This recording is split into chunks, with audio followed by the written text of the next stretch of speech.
Today's easy recipe for homemade Pico De Gallo is one you see me use a lot in my Taco Tuesday recipe videos. To make a good pico, you want to halve your Roma tomatoes and with a spoon, remove the seeds.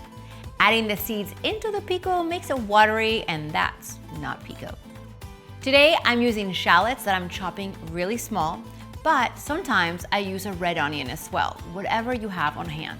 And then there's jalapeño. If you like extra heat, use more.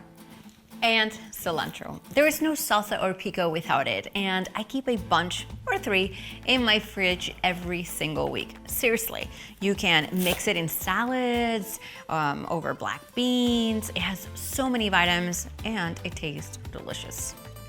I'm gonna juice some lime over the pico and add some salt. Let's give everything a good toss and your homemade Pico De Gallo is done. So good, super fresh. Grab the recipe details and the link to the Taco Tuesday cookbook right below this video. And for more delicious Taco Tuesday recipes, make sure to hit that red subscribe button. You're gonna need some great ideas to use this Pico De Gallo in. See you next week.